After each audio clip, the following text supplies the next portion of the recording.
The topic for this video is something I've been wanting to discuss for a long time now. The history behind how two of Nintendo's most popular franchises ended up on the Philips CDI was pretty interesting to read about, considering how protective they are of their IPs. Upon further reading, I learned about two cancelled Mario games that had the potential but never had the chance to see the light of day, because the other games sucked. So today in the gaming gallery, I will be discussing the cancelled Mario CDI games, Super Mario's Wacky Worlds, and Mario Takes America. Super Mario's Wacky Worlds was going to be a sequel to the popular Super Mario World for the Philips CDI.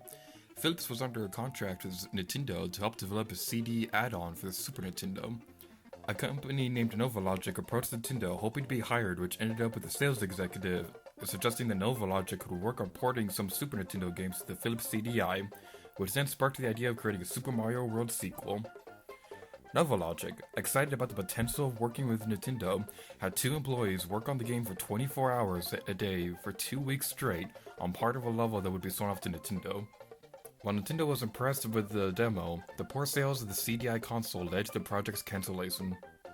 Due to conflicting sources, I was unable to determine just how much of the game was completed. Some websites claimed the development continued for a little bit longer after NovaLogic's meeting with Nintendo, while others state that the game was cancelled directly after the meeting. So the version I'm going with was that the development continued for a bit after the meeting. NovaLogic was unable to program a large number of enemies on screen and even had to pirate their own versions of Mario and the Koopa Troopas, as an SNES sprite could not work on a CDI. Even though the game was cancelled early on, a ROM hack was leaked online that, while fully playable, was far from finished. Various gameplay aspects were incomplete, such as Mario swimming, stomping enemies, taking damage, and the ability to complete a level.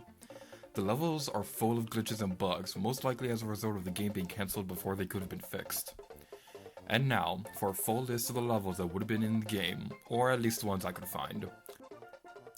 Ancient Greece, Ancient Egypt, Aztec City, a haunted castle, a haunted ship, a haunted house, a jungle, a cave, a swamp, a village, the Arctic, an iceberg, an igloo, ice mountain, Wacky Beyond Sea, Wacky Worlds I can't pronounce, I'll put on the screen right now.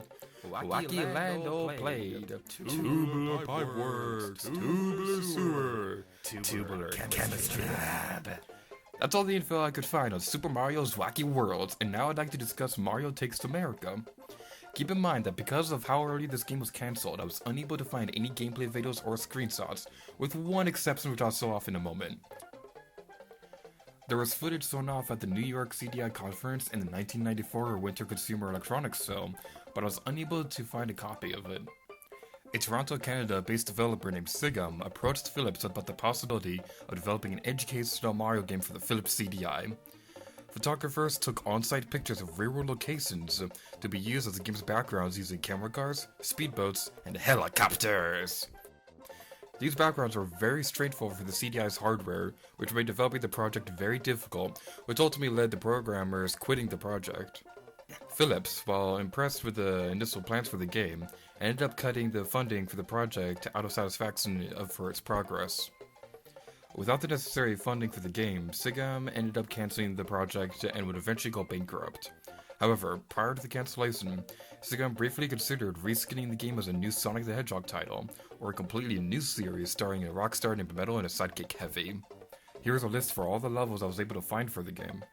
The New York skyline on a helicopter, a car factory in Detroit, Niagara Falls, the Carlsbad Caverns, the Space Shuttle in Florida, Fort Knox, the Louisiana Bayou on a speedboat, a highway motorcycle race in Monument Valley, Las Vegas, a nighttime car race in Los Angeles, a boss fight on a steam train in Texas. The final boss would have taken place in Grauman's Theater, which featured Mario facing every enemy he encountered throughout the game.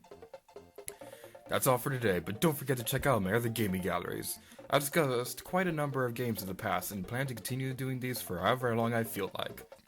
Thank you for watching this gaming gallery, and until next time, we're geared to you.